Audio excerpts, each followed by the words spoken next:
pastor, ele botava professor. Aí eu falei, não, vou aqui entrar como pastor. Já está. Deixa eu ver se eu troco aqui. Perfeito, aí, tá vendo? Eu só vou Sim. ter que botar o seu telefone aí, enquanto o senhor vai falando, aí eu vou botar o seu telefone. É só para o lance das perguntas, né? Porque É porque o verdade. outro estava muito caro, né? E aí eu precisei trocar, pastor. Se estiver bom para você, está bom para mim também. Então Aí tá ótimo. Deixa eu ver aqui se a gente já está aqui. Deixa eu só ver se a gente já está no ar. Tá. Para mim está aparecendo assim, estúdio, live, aí Estamos no live ar. está no ar. Estamos no ar, beleza. É porque, como ele é novo, e eu achei ele bem similar ao StreamYard. StreamYard, fácil de mexer. Pelo menos eu ainda estou me adaptando a algumas coisinhas, mas no geral ele está fácil de mexer. Vamos lá, que eu vou. Vamos lá?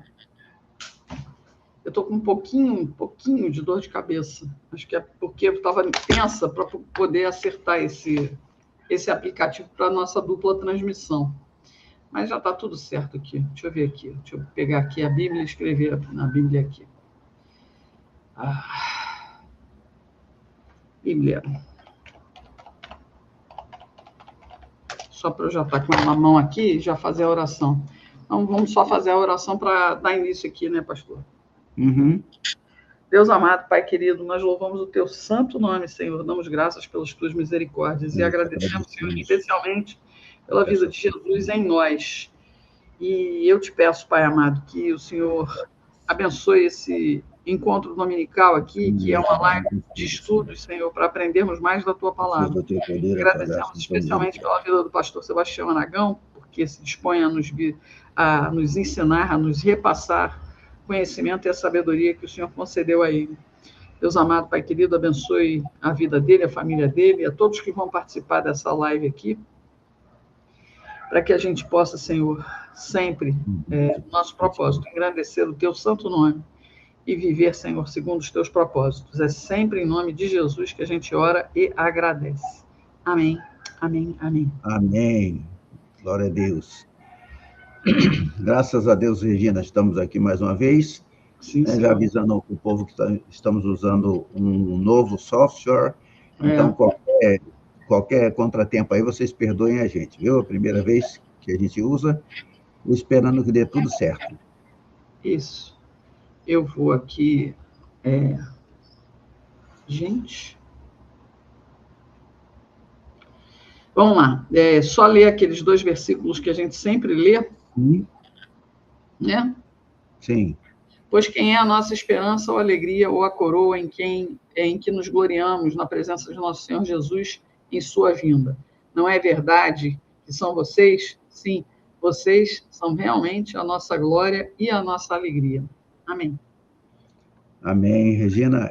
Nós terminamos a live passada com Paulo, terminando o capítulo 1 de 2 aos Tessalonicenses, e nós concluímos com Paulo dizendo, explicando aos Tessalonicenses que o dia do Senhor não podia vir sem que primeiro viesse a grande apostasia, e também precisava ser revelado o homem do pecado, o homem da iniquidade, o iníquo, ele tem vários nomes, né?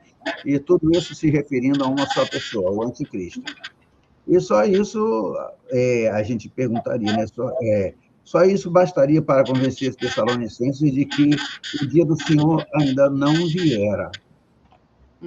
Paulo vai falando e a gente chega a um ponto em que hoje nós vamos concluir a live passada e já entrar no capítulo 2. Então, nós vamos dizer que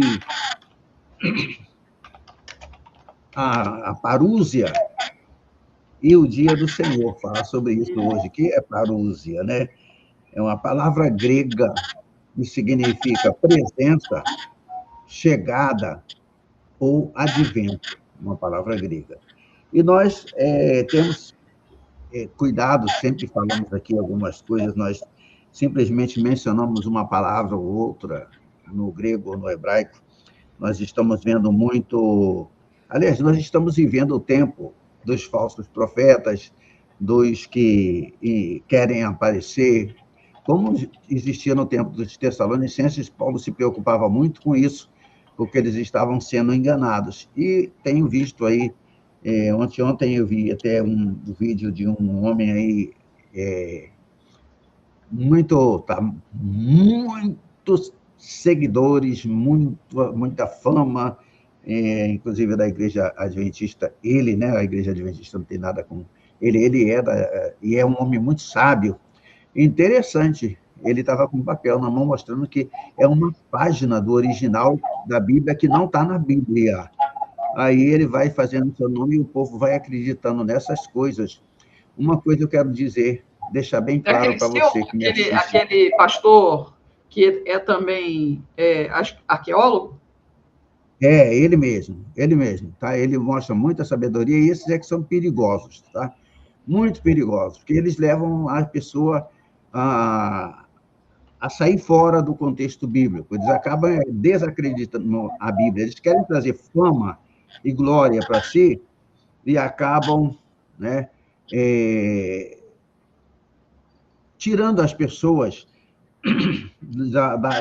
de colocar a sua fé, impedindo as pessoas de colocar a sua fé na Bíblia. Deixa eu dizer uma coisa para vocês. Eu tenho aqui um livro, vocês devem conhecer de nome. Eu gosto muito daquele livro, é muito bom. É o livro de Enoque. O livro de Enoque. Enoque, o sétimo depois de Adão, né? E é muito conhecido. O que foi arrebatado. E no livro de Enoque, a gente lê aquele livro e fala assim, meu Deus, por que esse livro não está na Bíblia? No nosso entendimento, deveria dizer, puxa vida, não, esse livro tinha que estar na Bíblia.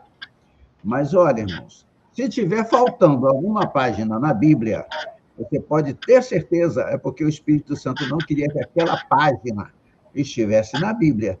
Se tiver faltando algum livro, inclusive eles dizem, não, que os imperadores romanos tiraram da Bíblia. Não caia nessa, não caia nessa conversa, não. Os falsos profetas estão aí. A gente vê, olha, profecia de fulano para cicrano, profecia de fulano, olha, o profeta falou acerca do futuro do Brasil. Aí você vai ouvir o Senhor Jesus diz assim, os profetas duraram até João Batista.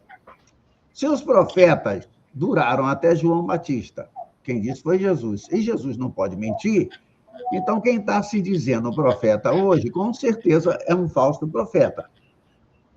Não caia nessa. Não caia nessas conversas. Realmente, eu vi foi hoje que eu vi, descobriram uma notícia dada até na televisão. Eu não vejo televisão, mas eu vejo, às vezes as coisas na televisão aparecem na internet. Aí dizendo que tinham descoberto o nome de Deus, qual era o verdadeiro de Deus, aparece em Israel. Aí eu falei, ué, o nome de Deus aparece na Bíblia o tempo todo. Só que aonde aparece o nome de Deus, lá no hebraico, o judeu lê Adonai, entendeu? Porque eles consideram aquele mandamento, não dirás o nome do Senhor teu Deus em vão. Eles têm muito cuidado com isso. Então, para não dizer o nome de Deus em vão, aonde aparece o nome do Senhor, eles leem Adonai, mesmo que ali esteja o verdadeiro nome de Deus.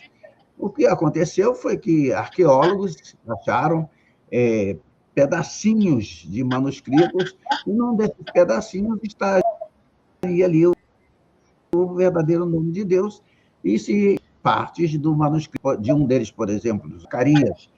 Aí eu falei, legal isso aí. Por que legal? Porque muito bom. Porque há tempos atrás acharam os manuscritos do livro de Isaías, originais, e estava faltando alguns pedaços, né, no manuscrito, mas aí quando foram conferir os manuscritos que eles encontraram lá, e foram conferir com a versão em português, tem gente botando defeito na versão Almeida atualizada, Almeida corrigida, Fiel, estão botando defeito em tudo. E é claro, irmãos, se estão botando defeito é porque elas são verdadeiras, porque o diabo não vai tentar destruir atacar o que é falso.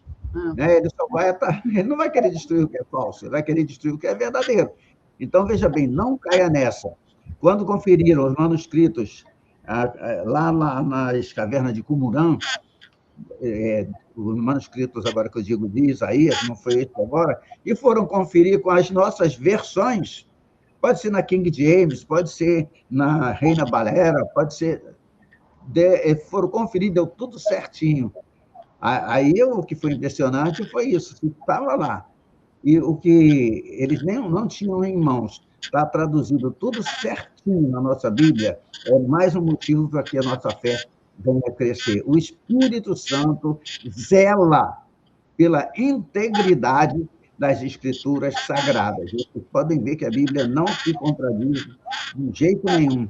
Ela sempre tem uma explicação, até quando parece que há uma contradição, mas você vai verificar e você repara que não teve contradição nenhuma, você apenas vai dizer...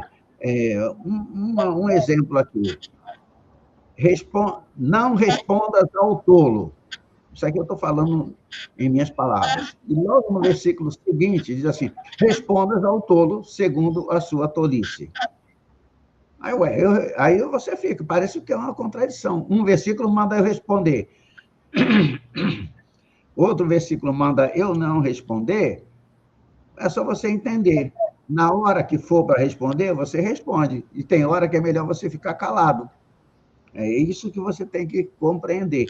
Então, não existe contradição na Bíblia, você não vai achar, por mais que queiram colocar. Então, Paulo, ele estava tendo esse problema com esses sábios da época dele, que estavam pervertendo o entendimento dos tessalonicenses. E, Regina, não sei o que houve, meu pigarro hoje voltou. Eu não estou nervoso, não, viu?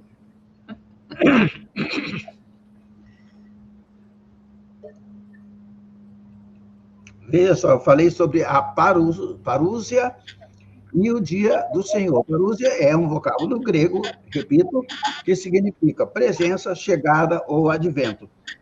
Quando a gente chega a esse ponto de Tessalonicenses, é bom chamar a atenção para um mal-entendido muito comum, que, entre outras coisas, há causado confusão e má compreensão a respeito dessa passagem. Em geral, se tomam como sinônimas as expressões vinda do Senhor e dia do Senhor. Eu já falei bastante sobre isso na aula passada, mas nós temos que... Eu disse aula como se eu fosse o professor, né? Veja só, falei bastante, hoje é a continuação. Então, são tomadas como sinônimas essas duas expressões, vinda do Senhor e dia do Senhor. Quando nós falamos sobre Apocalipse, nós falamos sobre a vinda do Senhor, que dá a segunda vinda, né? Porque a primeira foi quando ele foi crucificado. E agora ele vai voltar. Aí eu comentei, quando a gente estudava Apocalipse, que isso se daria em duas partes.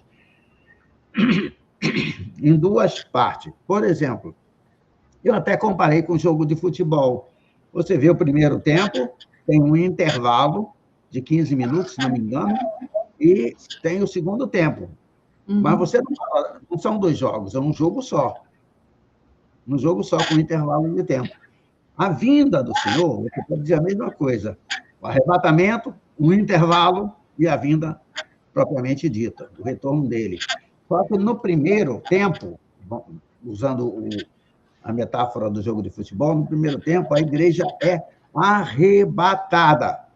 E aí tem alguns acontecimentos no céu, que nós estudamos nas lives do Apocalipse, você pode até aproveitar para rever as lives, né, do Apocalipse, e depois Jesus volta com a igreja. Essa volta é chamada a vinda do Senhor, e a vinda do Senhor é chamada também de o grande e terrível dia do Senhor.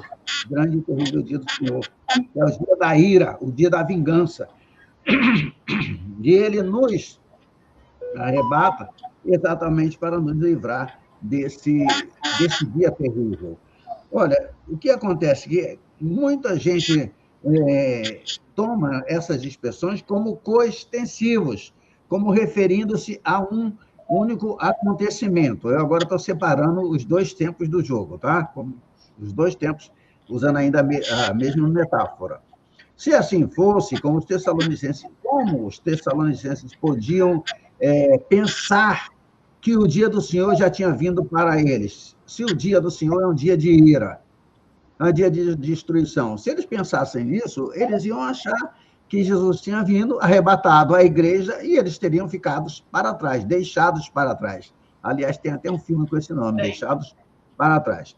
Talvez fosse esse o pensamento que inclinou os tradutores a dizer o seguinte: o dia do Senhor está à porta.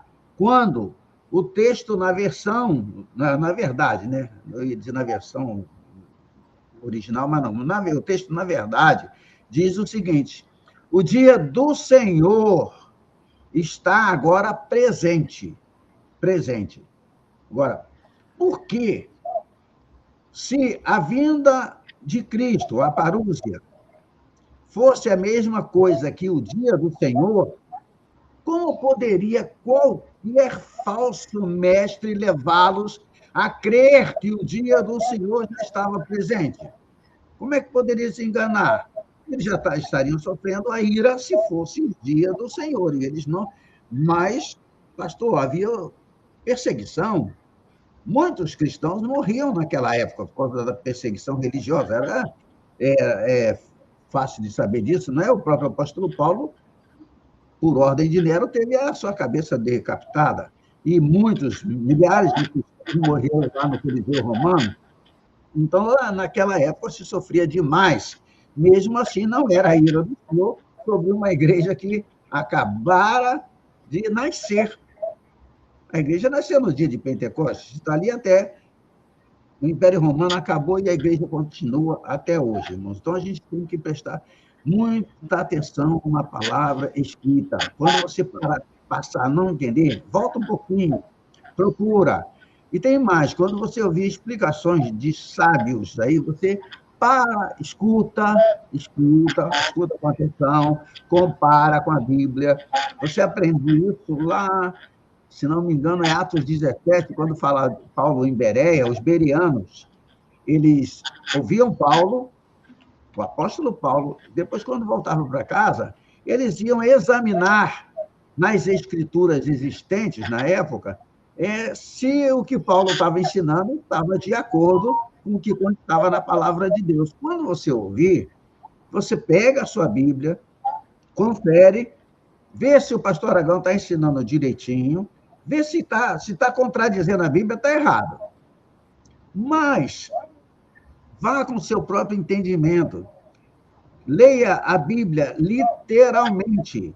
Você não vai chegar e dizer assim, por exemplo, e vindo Jesus, cansado da viagem, sentou-se sobre a rocha.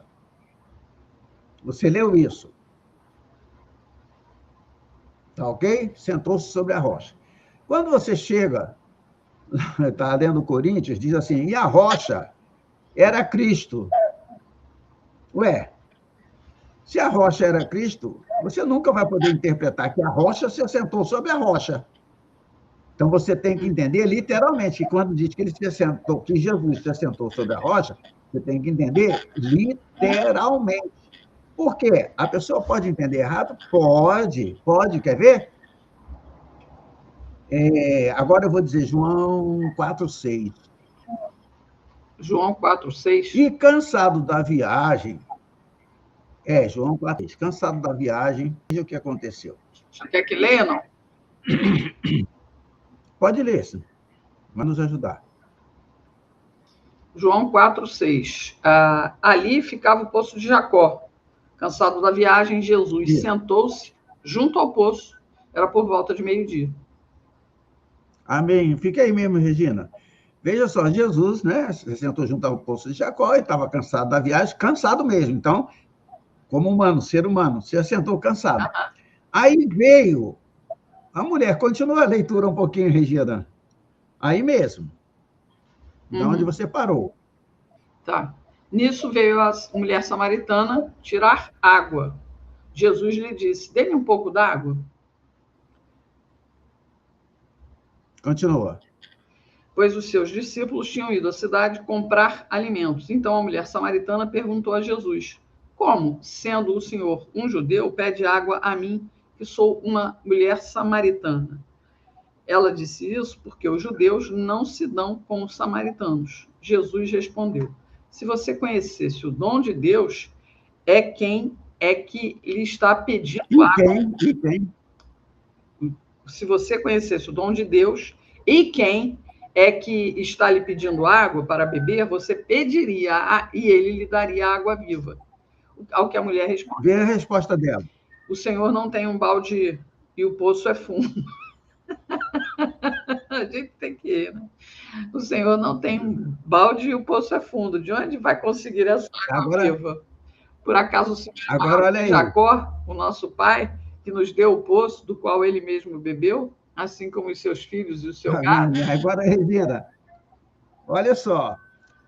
Jesus falou: se conheceras o dom de Deus e quem é o que te pede, dá-me de beber, tu lhe pedirias e ele te daria água viva. E ela fala: Senhor, o poço é fundo, tu não tens o que tirar.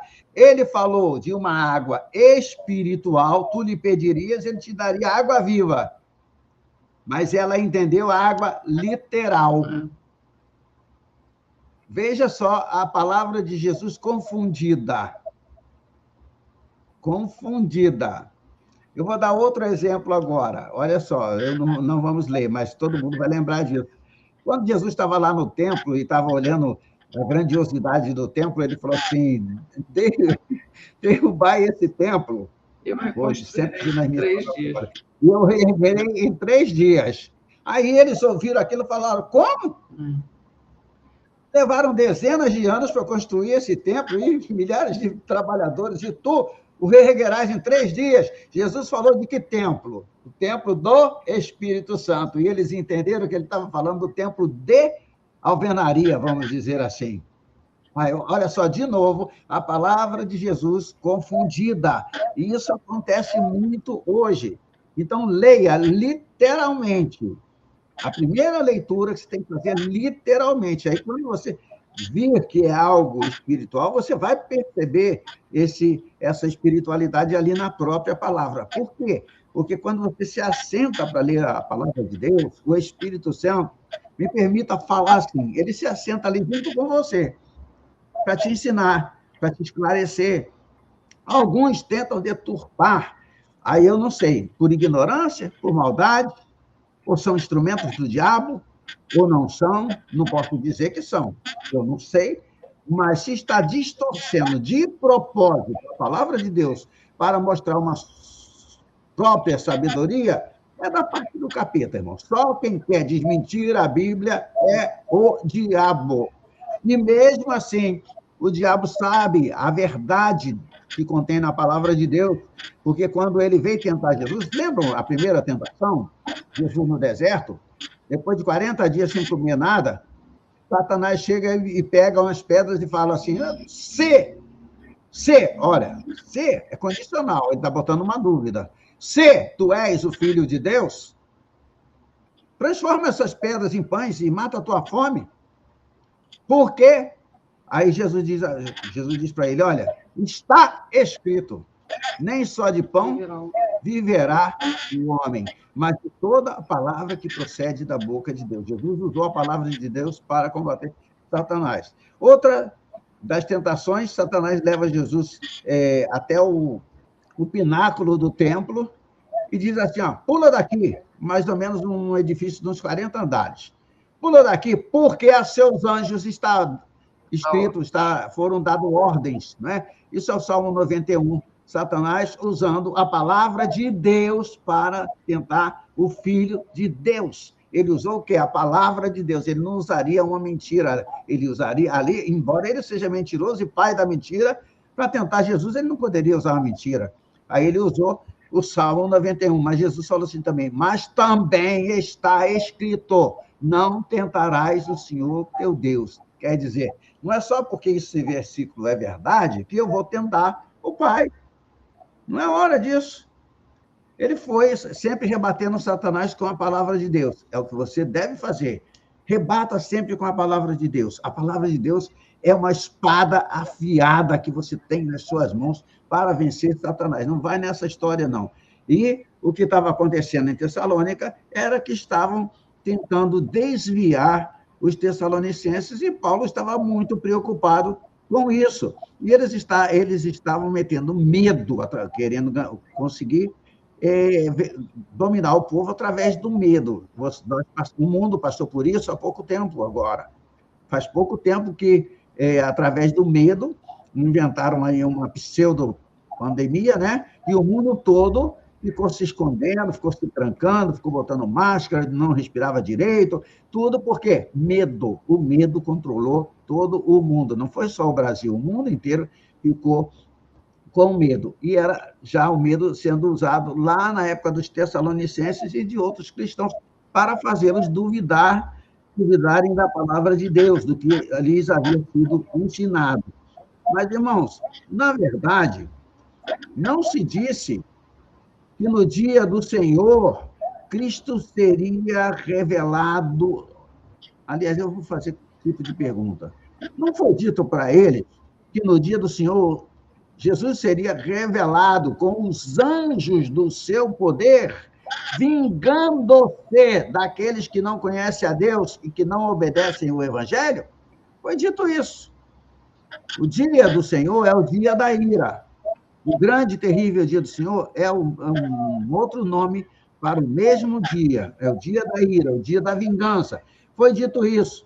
E não é isso. A vinda de Cristo é para se vingar dos pecadores, para limpar o mundo, para fazer purificação total. Agora, essa é uma feição do tal evento e é incluído no conceito de parúzia. Parúzia. Só que, antes desse acontecimento, meus irmãos, o Senhor disse... antes desse acontecimento, antes do grande e terrível dia do Senhor, eu tenho que ir mais devagar aqui, peraí. Antes do grande e terrível dia do Senhor, está escrito, irmãos, que é preciso que aconteçam algumas coisas. E que coisas devem acontecer antes do dia da ira? O Senhor desce e toma os seus. Como assim? Ele arrebata a igreja. E antes de arrebatar a igreja, ainda tem um acontecimento. Ele ressuscita os mortos. Aí os mortos que forem ressuscitados, junto com a igreja que estiver viva, todos seremos arrebatados para o encontro com o Senhor nos ares. Mas por que isso, pastor? Tem gente que acredita, Regina, inclusive é ensinado em alguns seminários, que o arrebatamento seria depois da ira, que a grande tribulação é a ira. Então, aí isso dá uma briga teológica, que é uma perda de tempo total. É uma perda de tempo total. Você se prepara apenas para estar pronto para morrer. Não se fala de... Não, irmãos, se a gente estiver pronto para morrer, a gente está pronto para ser arrebatado. Amém. Porque o que adianta não estar pronto para morrer? Se não estiver pronto para morrer e morrer, vai passar uma eternidade toda no inferno. Isso é o que a Bíblia fala. E se o Senhor vier arrebatar a igreja e você não estiver pronto para subir, você também não vai subir. Aí o teu destino não será o mesmo. Então, antes do arrebatamento, tem a ressurreição dos mortos. Jesus arrebata a igreja, na igreja dos que estavam mortos e ressuscitaram, junta conosco, vamos dizer que fosse agora, que estamos vivos, e nos levaria, e o nosso corpo seria transformado à semelhança do corpo do Filho de Deus, nessa subida. E quanto tempo leva isso? Um tempo que um foguete levaria para chegar à Lua? Não. A palavra de Deus diz que é num abrir e fechar de olhos. Olha isso aqui, ó. Num abrir e fechar de olhos. Aí a gente encontra o Senhor nos ares, e daí, diz a Bíblia, estarão para sempre com o Senhor, para sempre com o Senhor. Então, este é o primeiro ato do grande drama final que é a libertação de quê? Libertação da ira futura. Nós seremos arrebatados porque nós não vamos enfrentar a ira de Deus. E essa salvação de que Paulo lhes falou na primeira carta. Aí eu vou pedir a Regina para ler primeira aos Tessalonicenses, nós estamos na segunda, né? Então, vai ler primeiro aos Tessalonicenses, capítulo 1, verso 10. 1 Tessalonicenses, capítulo 1, verso 10. Capítulo 1, verso 10. E para guardar dos céus o seu Filho, a quem ele ressuscitou dentre os mortos, a saber, Jesus, que nos livra da ira vindoura. Então, Jesus nos livra da ira vindoura. Agora, aí mesmo, veja bem, a Bíblia está falando bem claro, Jesus nos livra da ira vindoura. Então, ele vem arrebatar a igreja com a finalidade de nos livrar da ira vindoura. Agora, Regina, leia também, por favor, aí mesmo, primeira carta aos Tessalonicenses, capítulo 5, o verso 9 e 10. Sim. Só um minuto. Capítulo 5, versos 9 e 10. Isso. Porque Deus não nos destinou para a ira, mas para alcançar a salvação mediante nosso Senhor Jesus Cristo, que morreu por nós para que, quer vigiemos, quer durmamos, vivamos em união com Ele. Olha aí, a mesma finalidade. E aí mostra, só que aí agora dá o nome do Salvador, Jesus Cristo.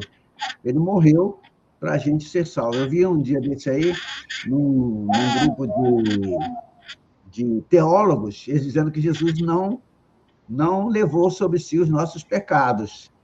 Viu? Que Jesus não levou sobre si os nossos pecados. Eu falei, meu Deus, então eu estou perdendo meu tempo na igreja há mais de 40 anos, porque se Jesus não morreu para me livrar da culpa dos meus pecados, se ele não carregou sobre si as minhas iniquidades, eu estou perdido. E todo mundo que crê nele. Mas tem teólogos que dizem que não, ele não levou sobre isso, não. Diz que quem levou foi a cruz. Ah, tá. Cruz, entendeu? Não foi Jesus. Agora compara, Regina, por favor, com Hebreus 9, 28. Hebreus 9, 28. 28. Hebreus 9, 28. Que diz: assim também Cristo, tendo-se oferecido uma vez por todas para tirar os pecados de muitos, aparecerá segunda vez, não para tirar pecados, mas para salvar aqueles que esperam por ele. Amém. Para salvar aqueles que esperam por ele. Aí fica uma pergunta para você. Você está esperando por ele? Eu estou. Estamos, isso mesmo, Regina. Essa era a esperança e a promessa dadas àqueles cristãos. E isso é o que eles temiam ou receavam ter perdidos. Por causa dos falsos profetas ou dos falsos mestres, eles tinham medo de ter perdido essa esperança. Se o dia do Senhor houvesse vindo para eles, certo de algum modo também, eles teriam perdido essa união com ele. Se já fosse a ira do Senhor que estivesse ali, eles teriam perdido a união com Cristo, eles teriam perdido a salvação, eles não teriam sido arrebatados e teriam sido deixados aí para enfrentar a ira. De acordo, meus amados, com a promessa, estariam a salvo com Jesus quando viesse aquele dia da ira. De acordo com a promessa, porque Jesus viria para nos livrar da ira, para nos salvar da ira. Então, se eles tivessem ficado, teriam perdido a bênção, vamos dizer assim. Só que agora, como alguém dizia para eles, o dia da ira viera. Ora, será que veio mesmo? O dia da ira viera? E eles não tinham sido tomados ou arrebatados para viver em união com ele. Muita tristeza Muita tristeza se eles não tivessem subido. Se eu soubesse que a igreja já tinha sido arrebatada aí, eu estou aqui com a Regina fazendo um live, é uma tristeza muito grande. Nós amamos fazer a live com vocês, amamos estudar a Bíblia com vocês, amamos orar com vocês, mas quando Jesus vier, quem estiver pronto sobe, quem não tiver, fica.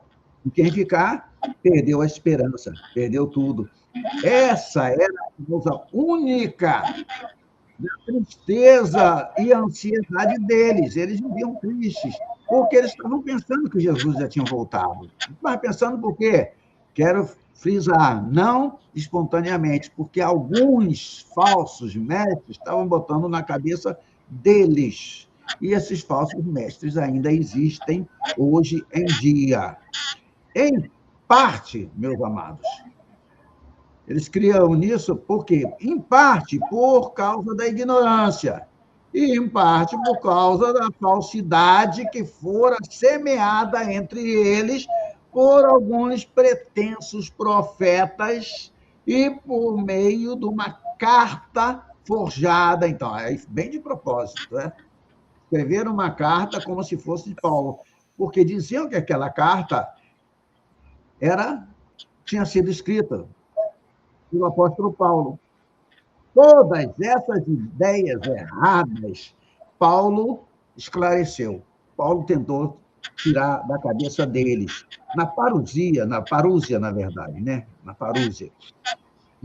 Quer dizer, a vinda ou a presença do Senhor, a primeira coisa é a que vem descrita em 1 Tessalonicenses, eu vou pedir a Regina, capítulo 4, 1 aos Tessalonicenses, capítulo 4, versos 16 e 17. Que diz o seguinte: porque o Senhor mesmo, dada a sua palavra de ordem, ouvida a voz do arcanjo e ressoada a trombeta de Deus, descerá dos céus, e os mortos em Cristo ressuscitarão primeiro. Depois, nós, os vivos, os que ficamos, seremos arrebatados juntamente com eles, entre nuvens, para o encontro com o Senhor nos ares. E assim estaremos para sempre com o Senhor. Amém. Olha só que coisa linda, que boa esperança. Não existe aí, meus irmãos, nenhuma referência ao mundo. Não. Não há ao mundo. Porque se trata somente daqueles que são de Cristo. Os que são dele. Quando ele vier na sua glória, meus amados, para julgar e exercitar a vingança que está escrita, esse é o dia do Senhor. O grande e terrível dia do Senhor. Repito, o grande e terrível dia do Senhor. Só que quando ele vier para isso, os seus santos, quem são esses seus santos? Aquela igreja que foi arrebatada. Seus santos, irmãos, estarão com ele, pois que no momento serão arrebatados, estarão, repetindo o que a Regina acabou de ler, para sempre com o Senhor, no finalzinho do verso 17 do capítulo 4. Quando ele se manifestar em sua glória, eles também, ou seja, os seus santos, serão manifestos com ele na glória. Ou seja, eles aparecerá em glória e nós estaremos com ele também, porque dele nós receberemos essa glória. Eu gosto dessa glória porque é o seguinte, você vai lendo com cuidado o Antigo Testamento e várias vezes você vê Deus dizendo assim, eu não dou a outrem, a minha glória não dou a outrem, a minha glória não dou a outrem, quer dizer, Deus não divide a sua glória com ninguém. Quando Jesus vai orar lá, no capítulo 17 de João, não precisa ir lá agora não, Regina, capítulo 17 de João é a oração sacerdotal, dependendo da Bíblia, vai ter esse título. A oração sacerdotal era como, vou botar em minhas palavras para você entender, é como se Jesus dissesse assim, Pai, sabe aquela glória que a gente nunca dividiu com ninguém? Eu divido agora com aqueles que me deste. Eu divido com a igreja.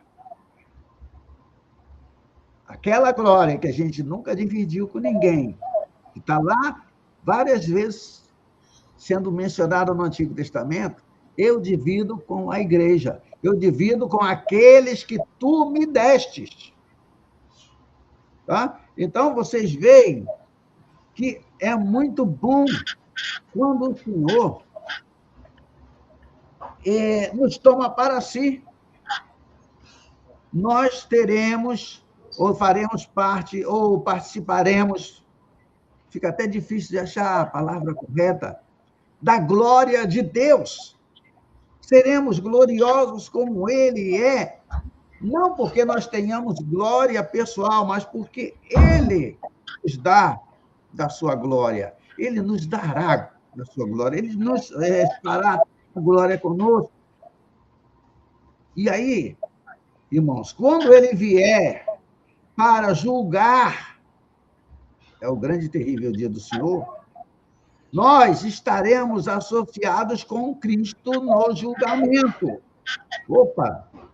Será?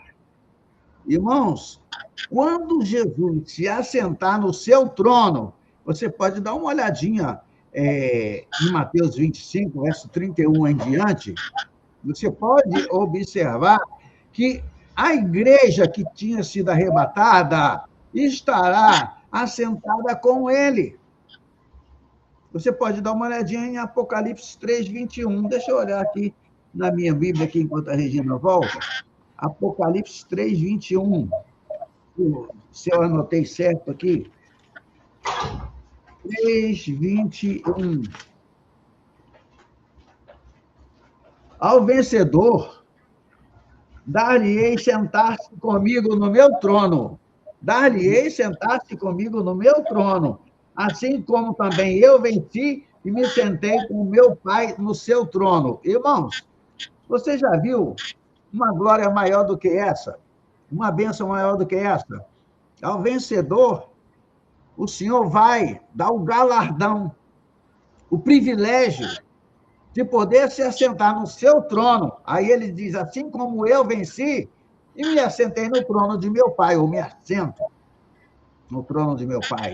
Então, é uma glória muito grande que ele dá para nós. Vamos ver, Regina, vamos ver se eu anotei certo aqui, que eu só rabisquei aqui no cantinho aqui. 1 aos Coríntios, capítulo 6, verso 2. 1 aos Coríntios, capítulo 6, verso 2. Meia dúzia.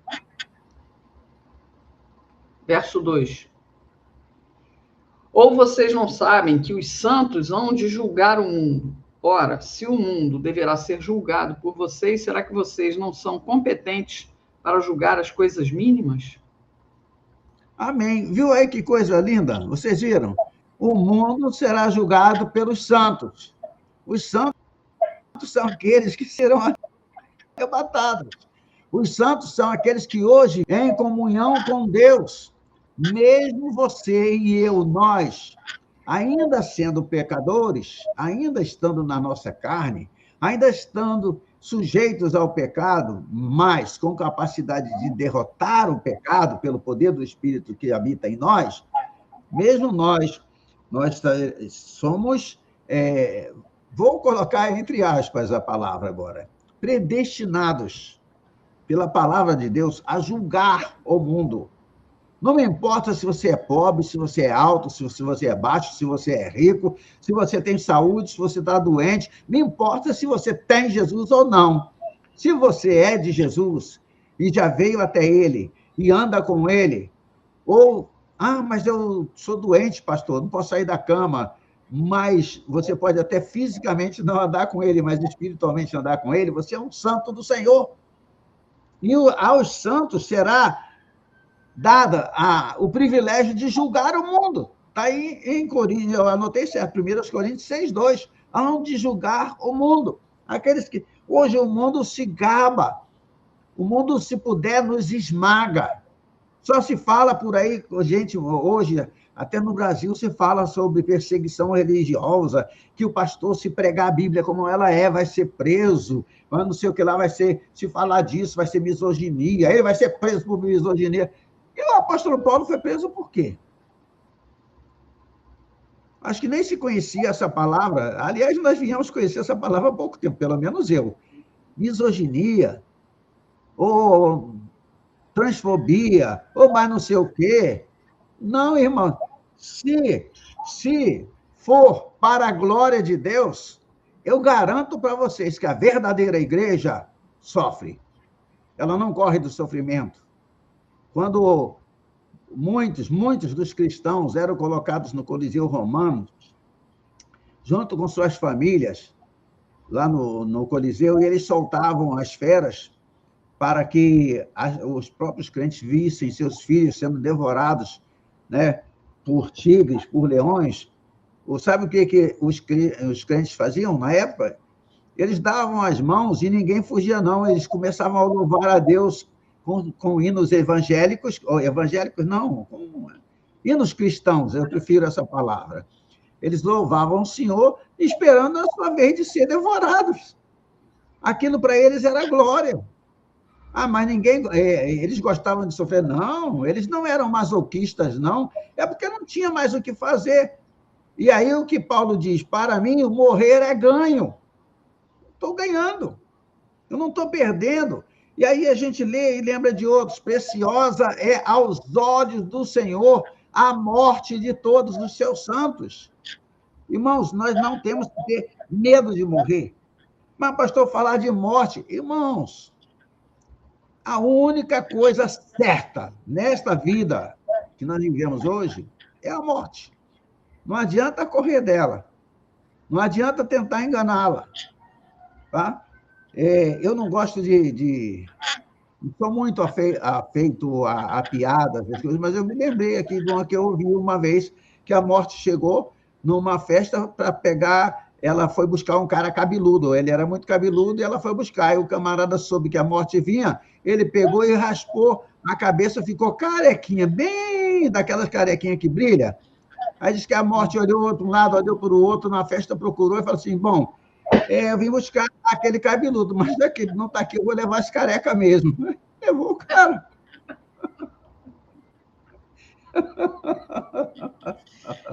Quando tem que ser mesmo. Você não engana. Não engana. Quando chegar a tua hora, não se preocupe, irmãos.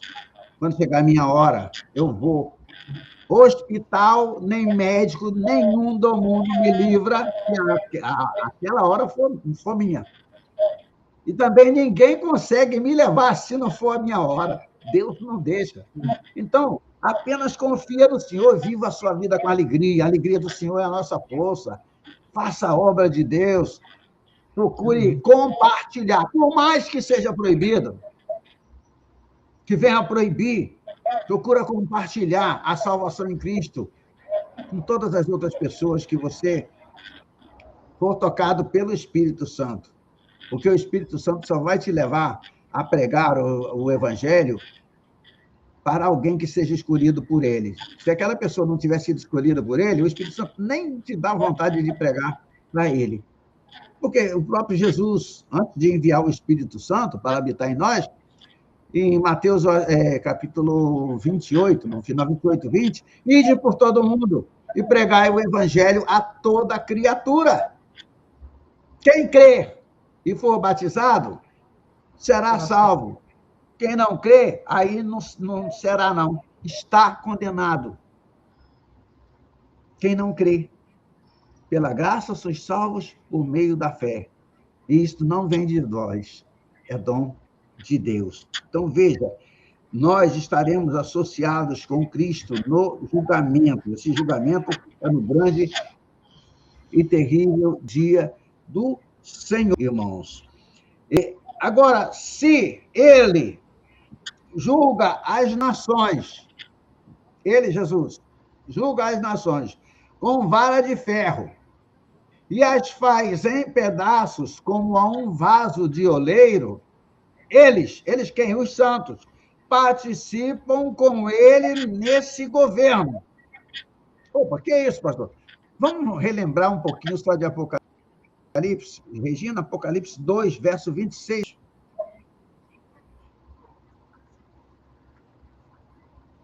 2, 26 e 27. 2, 26 e 27. Ao vencedor que guardar até o fim as minhas obras, eu lhe darei autoridade sobre as nações, e com cetro de ferro as governará e as reduzirá a pedaços como se fossem objetos de barro. Aí nós estaremos com ele nesse momento. Nesse momento. Eu falei, Regina, deixa eu ver se eu acho aqui rapidinho. Rapidinho. Eu falei que a glória ele repartiu conosco.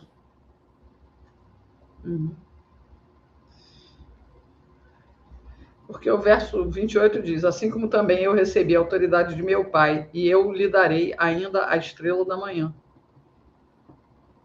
Isso, mas eu quero agora, Regina, porque você lembra que eu falei que a glória que ele nunca repartiu com ninguém no Antigo Testamento, ele reparte conosco depois?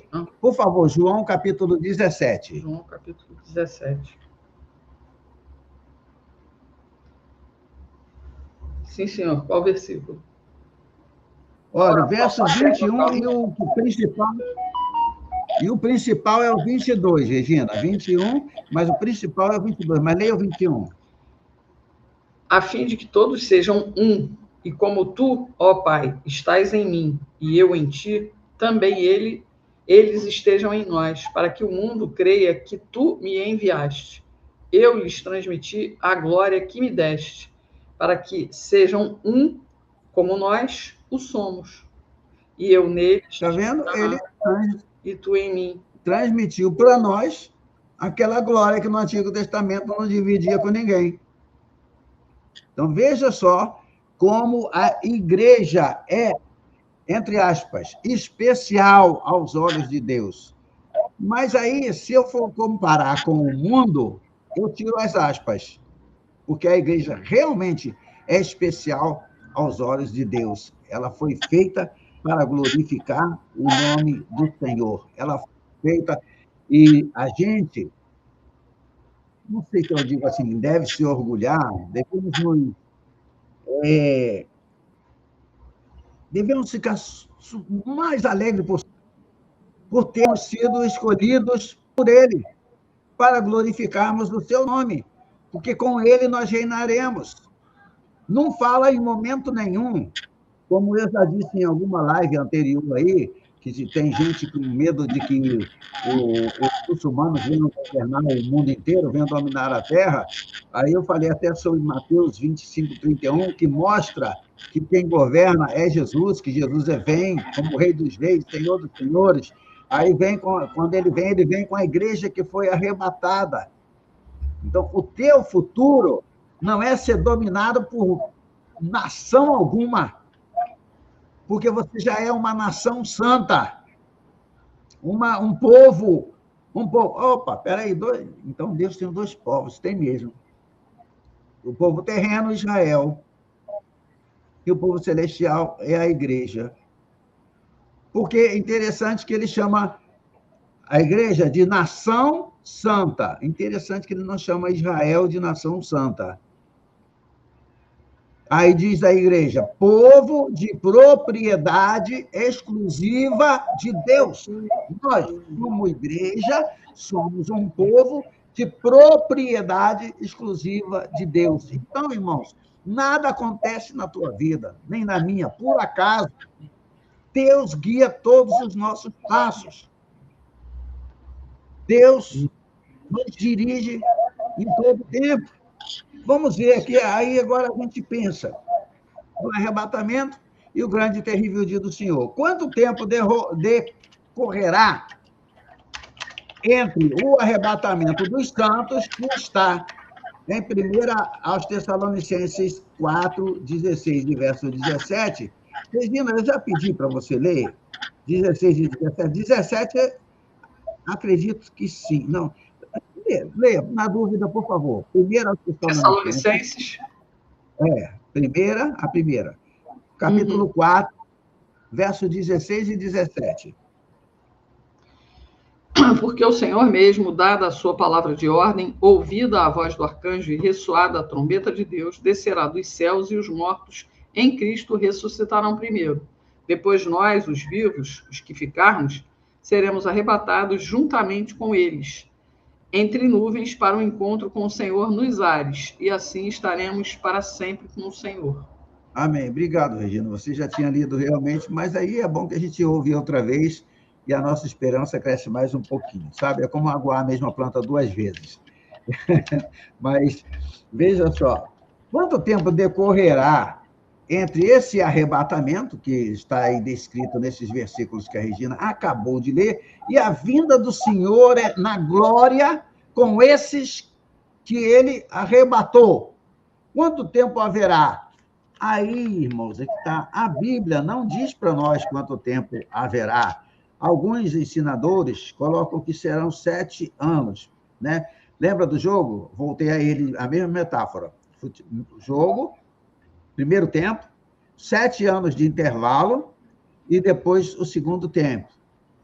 Eu já colocaria o primeiro tempo, tá? Não vou brigar com ninguém por causa disso, 10 anos e meio de intervalo e depois a vinda de Cristo com o seu povo para trazer a ira de Deus sobre o mundo pecador. Agora veja, esse acontecimento que está descrito aonde a Regina acabou de ler, você lembra? Acho que sim, porque ela acabou de ler 1 Tessalonicenses 4, versos 16 e 17. Esse acontecimento não tem data. Não tem data. Não nos é dito quais sinais devem preceder o arrebatamento. A Bíblia fala dos sinais que devem preceder, devem vir antes do grande e terrível dia do Senhor. Mas não dá nenhum sinal que antecede o arrebatamento. Isso é explicado com muita confusão por aí, porque as pessoas pensam que são sinônimos.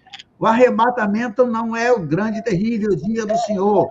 Repetindo, o grande e terrível dia do Senhor é o dia da ira, o dia da vingança de Deus sobre o mundo mau, sobre pessoas de coração perverso. E o arrebatamento é a vinda do Senhor Jesus para buscar a sua igreja, que será libertada ou livrada de passar por esse grande e terrível dia do Senhor. Por que a igreja será livre? Porque ela recebeu a Jesus como seu Senhor.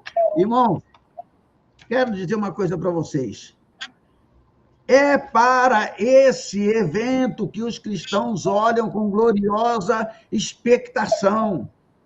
Os cristãos estão esperando a qualquer momento o arrebatamento, porque não tem nenhum sinal dizendo que, olha, quando você vir isso e aquilo, olha, se prepara que o Senhor está vindo arrebatar. Não tem sinal para isso, não. Tem sinal que antecede o grande e terrível dia do Senhor.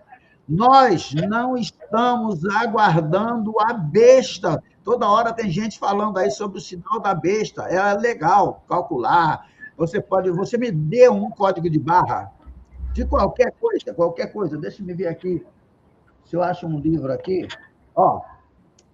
Aqui, sinal de barra. Uhum. Você compra um lápis, tem um sinal de barra. Você compra uma lata de salsicha, tem um sinal de barra. Você compra arroz, tem sinal de barra. Você vai passando no supermercado, ele só vai botando sinal de barra. Você me dê qualquer um, que eu pego esse sinal de barra e mostro para você que ali tem um número 666. Você pega. E o nome? E o nome? Tem. Se você pegar a tríplice coroa usada pelo pontífice romano, ou seja, pelo Papa, ele tem uma tríplice coroa, e naquela tríplice coroa está escrito assim: Vicarius Filii Dei, é latim. Vigário, filho de Deus. A palavra vigário aí significa substituto do filho de Deus. Mas se você pegar essa frase em latim, Vicarius Filii Dei, pegar todos os algarismos romanos e colocar o valor do lado e somar, você terá o 666. É o número. Aí eu vou sair dizendo por aí, não, a besta é o Papa. Não, irmãos, não é isso que eu quero dizer, nem é isso que eu quero que você pense. Eu quero dizer para vocês que eu não estou preocupado com isso, porque eu não estou aguardando a besta de Apocalipse 13. Não estou aguardando o surgir do anticristo, não. Eu estou esperando o Senhor vir nos arrebatar. Eu estou esperando o arrebatamento. Só que eu não sei quando será. Ninguém sabe quando será. Agora, irmãos, deve haver um intervalo de tempo, isso é preciso haver, entre a sua vinda para tomar os seus santos para si, que nós chamamos de arrebatamento, e a sua vinda com eles, com aqueles que ele arrebatou. Os que ele arrebatou, os seus corpos foram transformados à semelhança do corpo do Filho de Deus. Vimos isso aqui em Romanos. Voltam com o Senhor. E voltam com ele para quê? Voltam com ele para julgar.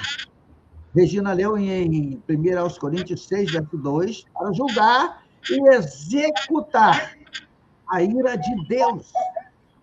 Quem é que vai executar a ira de Deus? A igreja. A igreja. Está em dúvida? Olha, procura aí que tem, viu?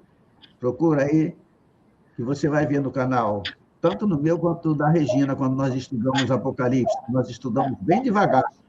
Eu acho que levamos bem quase um ano, né, Regina? Se não tiver passado disso, estudando Apocalipse. Foi bem devagar e grande, 22 capítulos. Irmãos, isto pode ser demonstrado pelo fato de forçosamente terem lugar certas transações no decorrer desse intervalo. Alguns acontecimentos terão que existir entre o arrebatamento e o grande e terrível dia do Senhor. Mas, no que toca a este ponto, é claro que a esperança dos cristãos, e olha, é uma senhora esperança, viu?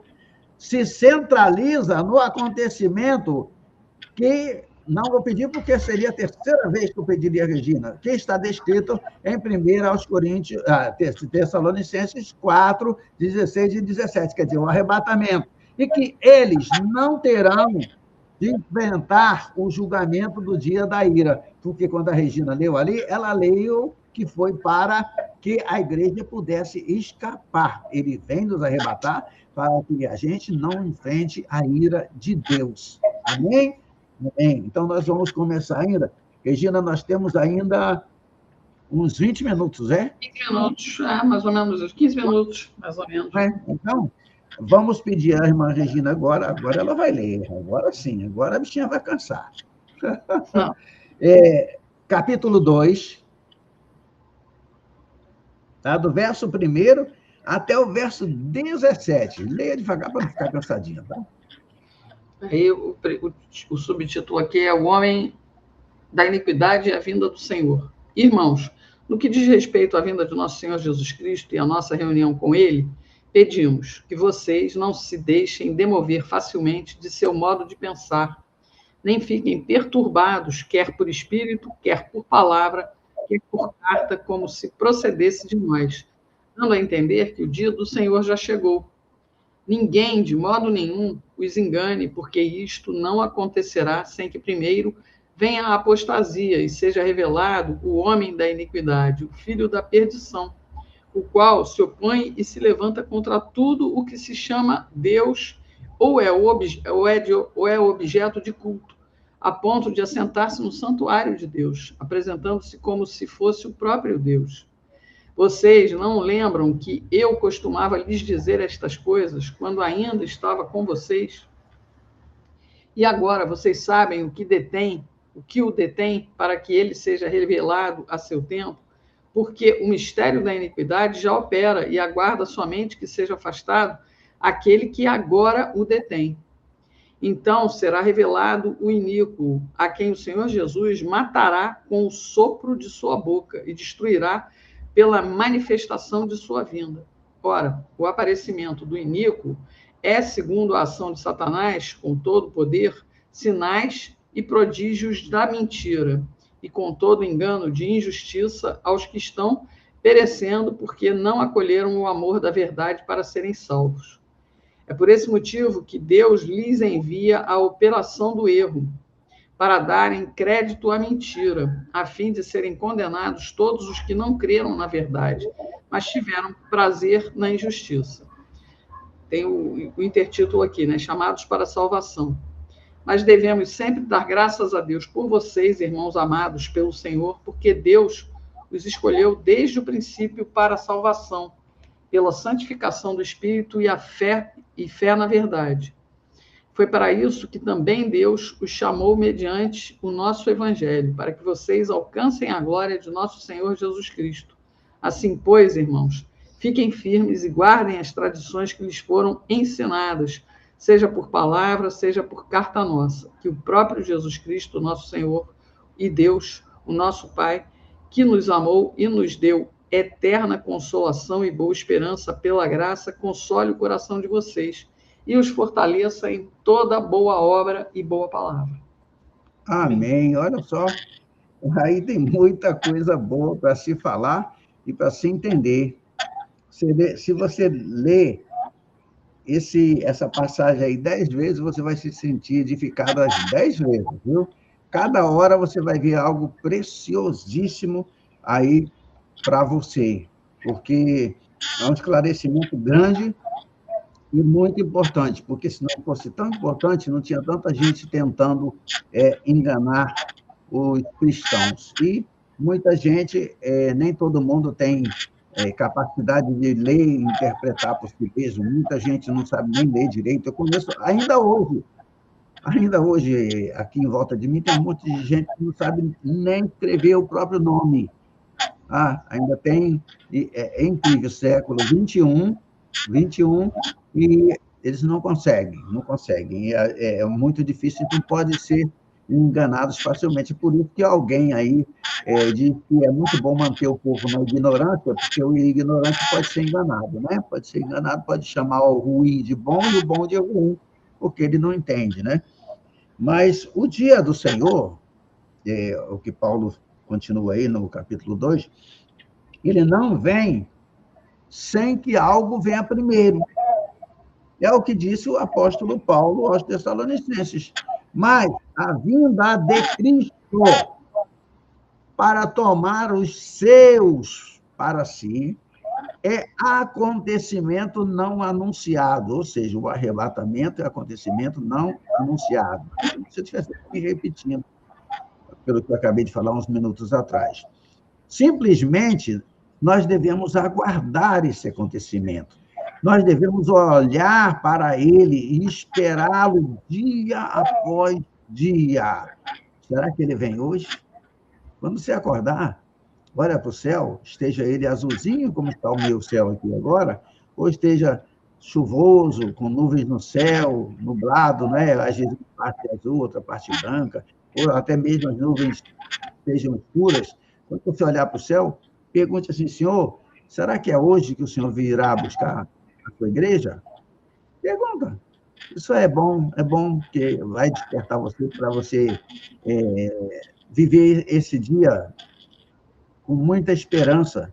Se ele vier, vai ser maravilhoso. E se ele não vier, também será maravilhoso.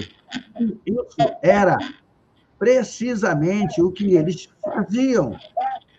Quando morreram, alguns deles ficaram entristecidos, como nós ficaríamos, receando que aqueles que partiram perdessem o glorioso evento do retorno do Senhor.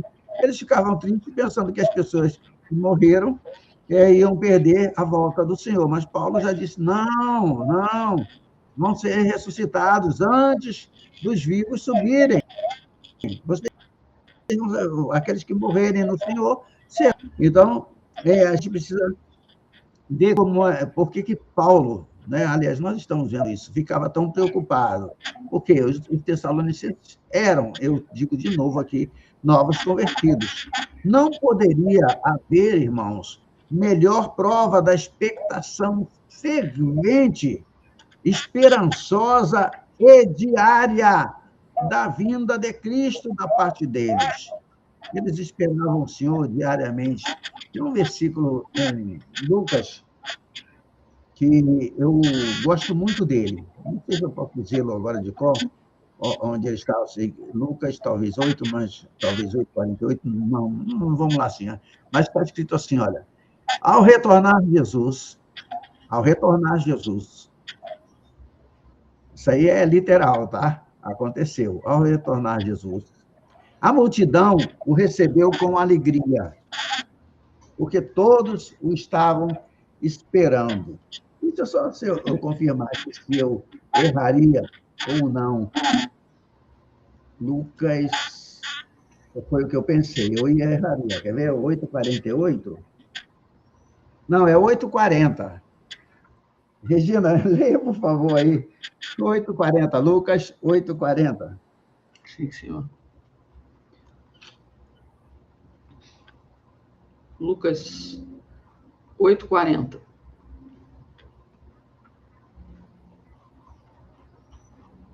Que diz: quando Jesus voltou, a multidão o recebeu com alegria, porque todos os estavam esperando. Amém. Aí eu faço uma pergunta, Regina. Quem é que recebeu Jesus com alegria? O povo que estava esperando, a multidão que estava. Exatamente. Aí é literal, mas aí eu gostei de espiritualizar, entendeu? Ao regressar Jesus, ao Jesus voltar, a multidão o recebeu com alegria, porque o estavam esperando. Aí eu pergunto, e quem não o estava esperando? Quando ele vier, quem estiver esperando vai recebê-lo com grande alegria, mas e quem não estiver? Quem não estiver esperando Jesus? Irmãos, um exemplo, nada contra quem gosta. Não, se bem, nada contra quem gosta. Mas, por exemplo, uma coisa que eu acho horrível como cristão jamais participaria, o carnaval. O que é o carnaval? Puxa, traz gente de toda parte do mundo para assistir. O do Rio de Janeiro, por exemplo, de Recife, de Salvador, coisas que o povo gosta muito daquele. Mas se eu sou um cristão e estou esperando Jesus e me convidam, não, vamos lá, tem um camarote legal, pago, tudo de graça para você, vamos lá para você assistir, para você ver como é bonito. Tem turista de toda parte do mundo, vamos lá. Aí, se eu estiver esperando Jesus, eu vou dizer assim, não, eu estou ocupado, tenho um compromisso, eu não sei se vai ser logo agora, mas é a qualquer momento, então eu não posso sair daqui para lá. E não vou. Se Jesus vier, é uma alegria muito grande. Mas digamos que eu não esteja esperando. Eu digo, não, Jesus vai demorar um pouquinho ainda, então eu vou lá, eu aproveito, eu vou me alegrar com meus amigos e tudo, aí ele vem. Será que eu subiria? Por que não? Porque aquela festa não é oferecida a Deus. Ela não é para glorificar o nome do Senhor. De jeito nenhum. Então, nós podemos ter, ao regressar Jesus, a multidão o recebeu com alegria, porque todos o estavam esperando. Então, veja, é algo, como eu disse, é uma expectação fervente, esperançosa, não é? E diária da vinda de Jesus, pela parte dos Tessalonicenses, e também deve ser de nossa parte. Toda a vida deles era vivida, irmãos, com referência a esse acontecimento. O Senhor pode voltar a qualquer momento. E o apóstolo não desencorajava essa atitude. Paulo não dizia assim, olha, vocês estão dando bobeira, estão me esperando todo dia. Ninguém sabe se ele vem agora. Não, Paulo não desencorajava ninguém. Se vocês estão esperando a volta do Senhor, né, o arrebatamento, continuem esperando. Pode ser a qualquer momento. Ele, ao invés de desencorajar, ele fomentava e inculcava esses ensinos na mente deles. Era, meus irmãos, então, aquela perspectiva certa para os cristãos, e ainda é hoje. Hoje em dia, o verdadeiro cristão deve esperar Jesus voltar a qualquer momento. Não estou falando do grande e terrível dia do Senhor, estou falando do arrebatamento que antecede o grande e terrível dia do Senhor, porque é para nos livrar. Irmãos, aquela atitude de Paulo exercia uma profunda influência na vida cotidiana deles, no serviço deles, bem como no seu testemunho e zelo. Opa, por que você é tão zeloso? Não, porque Jesus pode vir a qualquer momento, é bom que ele me ache sendo zeloso. Isso que quer dizer, o ensino de Paulo enchia-os de esperança, enchia de alegria, levava-os a encarar o mundo e os seus prazeres quase com desprezo. Opa! Vou repetir. Enchia-os de esperança e alegria, e levava o povo, os tessalonicenses, a encarar o mundo e os seus prazeres quase com desprezo. Vou dizer uma coisa, espero que não seja mal entendido. Irmãos, pecar para a carne é muito bom. Porque se pecar fosse ruim, ninguém pecava. Ninguém queria pecar. Por que todo mundo corre atrás do pecado? Não é o pecado que corre atrás de ninguém, é a pessoa que corre atrás do pecado. Então, é muito bom. Ué, por quê? Porque se nós somos feitos da terra, isso eu imagino, o nosso desejo vai ser para as coisas da terra. Mas se nós fomos, né, ou tivermos sido nascidos de novo, né, Jesus disse isso para Nicodemo, importa-te nascer de novo, nascer da água e do Espírito de Deus. Se nós tivermos nascido de novo, nós somos nova criatura, diz a palavra de Deus. Então, aquilo que para o mundo é prazer, a gente que vive com Jesus despreza essas coisas. Ou vocês acham que não tinham prazeres nos dias dos apóstolos? E Pedro, Tiago, João, Mateus, aqueles, né? Até aquele que tinha como é, ele era bem incrédulo, como era o nome dele mesmo? O Tomé. Tomé. Até ele, todos eles ali, irmãos, viviam num mundo que tinha prazeres. Eu estava lendo um texto. Sim, Regina. Estava lendo um texto, não sei se foi num dos meus devocionais, que falava exatamente sobre isso.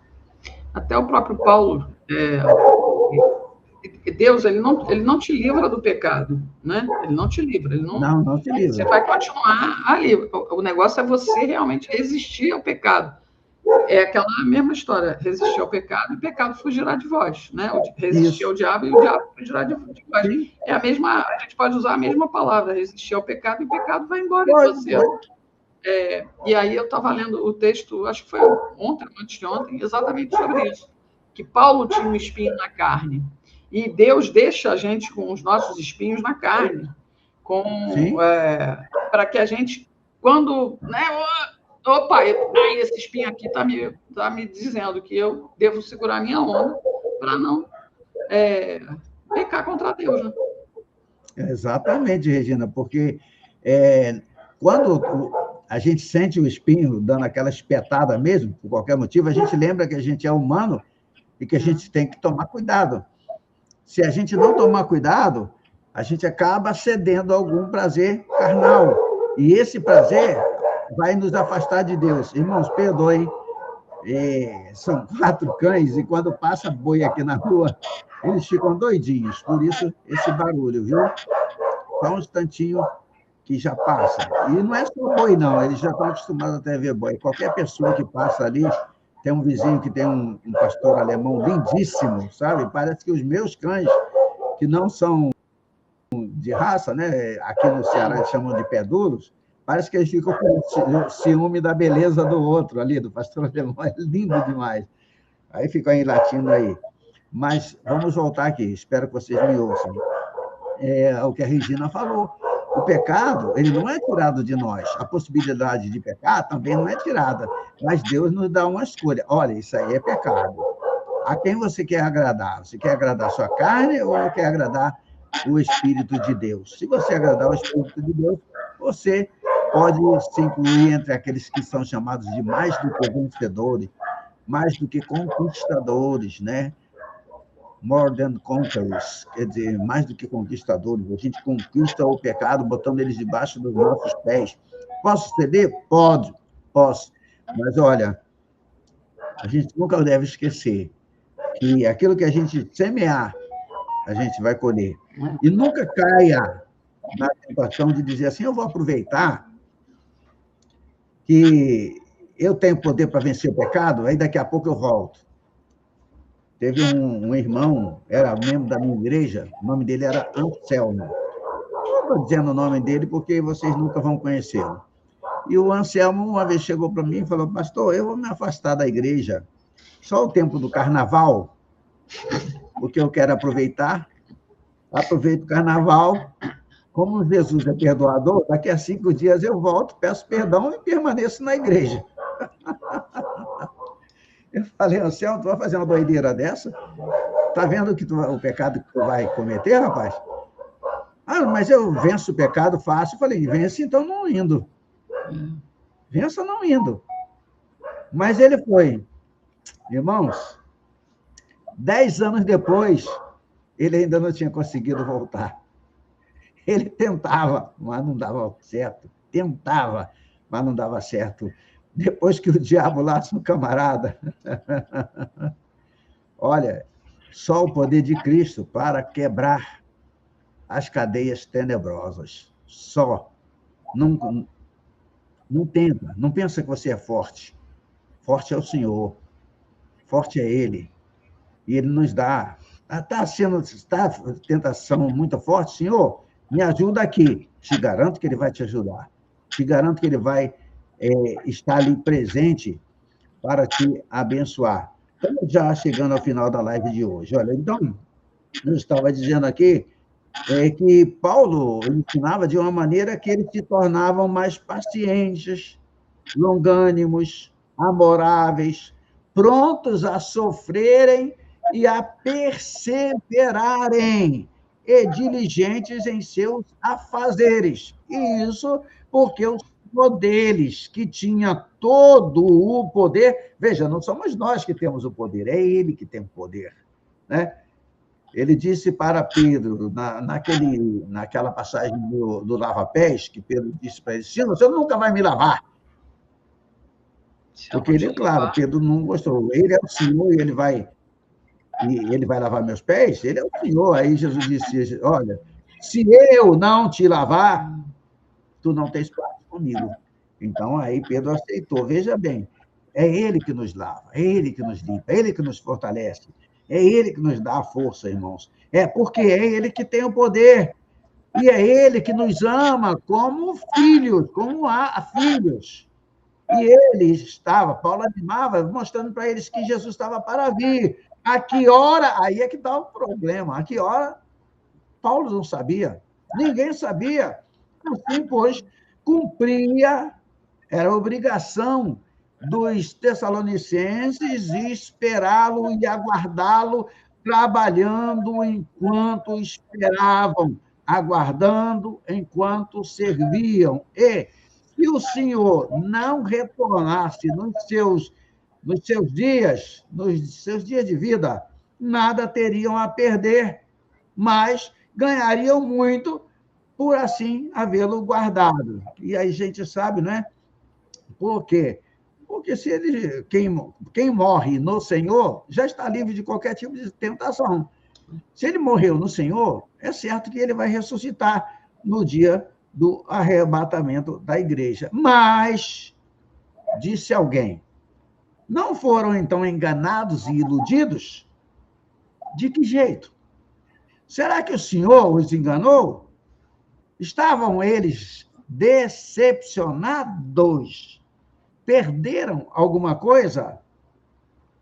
Por um bocado de tempo dormiam e passaram para um feliz descanso na presença de Jesus. Eu vou terminar hoje pedindo a Regina para ler Filipenses 1:23. Filipenses 1:23. Aí eu vou falar só alguma coisinha bem pouquinha e estamos terminando. Que diz o seguinte: estou cercado pelos dois lados, tendo o desejo de partir e estar com Cristo, que é incomparavelmente melhor, mas por causa de vocês é mais necessário que eu continue a viver. Amém? Amém. Paulo disse que morrer era incomparavelmente melhor do que continuar vivo. Só que aí ele tinha uma escolha, né, irmãos? Onde Paulo também aguardava esse dia de coroação. Nunca se engana quando se segue, ou melhor, nunca nos enganamos quando nós seguimos o ensino de Cristo. Mas aqueles que não o aguardam, ou que por qualquer fantástica razão acham que o Senhor demorará muito para regressar. Lá em Lucas, nós não vamos ler, lá em Lucas 12, 45, tem um lá que diz assim: o meu Senhor tarda em vir. Então, porque ele achava que o Senhor ia demorar a vir, ele começou a abusar e maltratar os outros. Aí, eu vou dizer em nossas palavras, ele se deu mal. Esses são os únicos que põem em risco e perdem a bênção dessa promessa de ser arrebatado. Amém? Não ponha em risco a sua, como que eu diria, a possibilidade do seu arrebatamento. Não põe em risco, não. Torne essa possibilidade em uma grande probabilidade de subir para estar com o Senhor para sempre. Amém? Por hoje nós terminamos, né? Tem um tempo certinho aqui, faltam alguns minutinhos para dar 1h30 de live. Então, que Deus abençoe todos vocês, foi um prazer muito grande. E, Regina, a alegria, o novo software deu certo, hein? Eu trabalho direitinho, fiquei alegre. Eu também, aqui eu até testei aqui algumas coisas, e ele parece que vai... Ele é melhor do que o outro, porque ele tem a possibilidade de eu incluir coisas na tela sem aquele atabalhamento que eu tinha lá no StreamYard. E o StreamYard ficou muito caro para mim. Em dólar, né, pastor? Daí é complicado. Esse aqui é em dólar também, mas cai de, como eu falei no começo, de 45 para 16. Uma diferença 19, boa, né, Regina? Uma diferença boa. E, graças a Deus, tudo deu certo. Agradecemos pelos irmãos que estiveram conosco. Eu só não sei quantos, mais ou menos, mas quantas pessoas estiveram aí com a gente. Não, mas depois aqui, a gente descobre mais. Aqui foram 12 mais 1, 14 menos 1. Amém, amém. Amém. Que Deus abençoe cada irmão. Abençoe a todos. Que a gente se despeça aqui do Senhor, o Senhor abençoando a nossa semana. A minha dor de cabeça acabou passando. A minha também. Hoje até isso foi interessante. Você com dor de cabeça aí, eu com dor de cabeça aqui. Os irmãos pensaram que é mentira, que é, irmãos? Eu tomei aqui uma...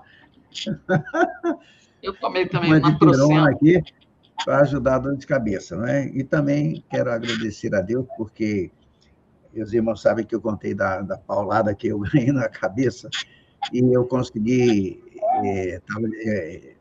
uma tomografia, né? Vou ver o resultado amanhã, porque seria para hoje é domingo, com certeza não, mas não tive que esperar um tempão, aqui tem que esperar, você entra, tem que ir para a Secretaria de Educação, de saúde, levar um tempão.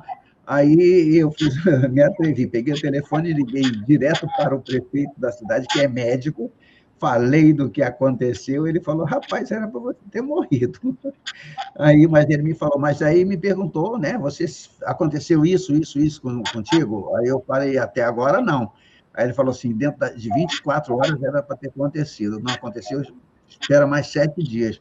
Se não acontecerem esses sintomas, você não tem nada, vai fazer a tomografia, vai dar nada. Aí eu falei para ele, bom, já que vai dar nada, porque eu creio realmente que houve o milagre da parte de Deus, eu não vou nem fazer.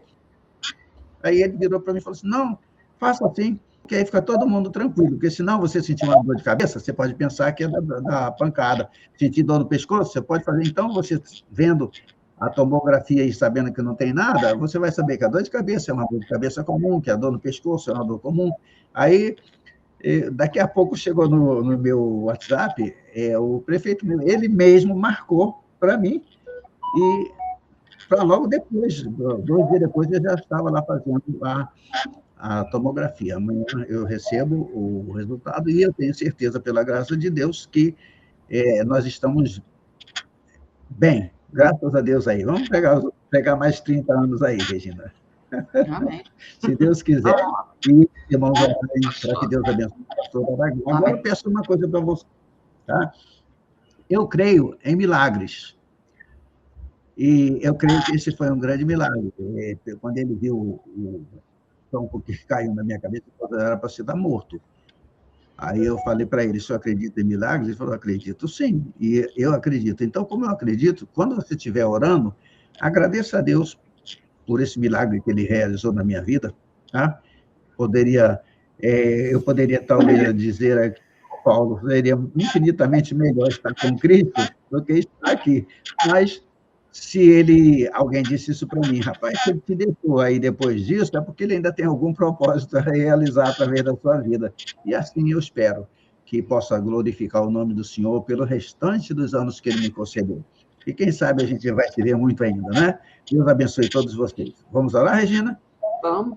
Senhor nosso Deus, nosso Pai, hoje é o primeiro dia da semana, nós nos alegramos por mais uma live realizada, nos alegramos pelo que temos aprendido com a segunda carta de Paulo aos Tessalonicenses, falando sobre a vinda do Senhor e nos esclarecendo para que nós não sejamos enganados, assim como Paulo esclareceu aos Tessalonicenses para que eles não fossem enganados. Agora eu peço a Ti que olhe para cada um que está conosco, para cada um que estará assistindo essa live posteriormente, e que o Senhor estenda a sua mão poderosa para guiar os passos de cada um de nós, nos dando, Senhor, vitória sobre vitória, e nos fazendo caminhar, sempre olhando para o alto, atenciosos, prestando atenção nas coisas que vêm do céu, e, Senhor, uma esperança crescendo cada dia mais nos nossos corações, a esperança de que, em breve, nós nos encontraremos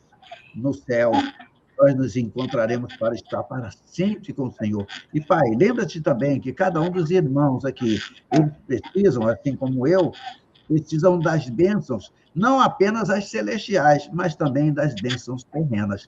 E de nós agora o Senhor recebe o nosso louvor e a nossa gratidão em nome de Jesus. Amém. Amém. Amém. É isso aí. Obrigada, pastor. Deus abençoe aí todo mundo, que espero que tenha sido proveitosa mais uma aula, né? E daqui a pouco a gente está reunido às 7 da noite, aqui mesmo nesse canal, no meu, pelo menos, né? A nossa live de oração pelo Brasil, tá bom? Deus abençoe a todos e até domingo que vem, se Deus quiser, tá bom?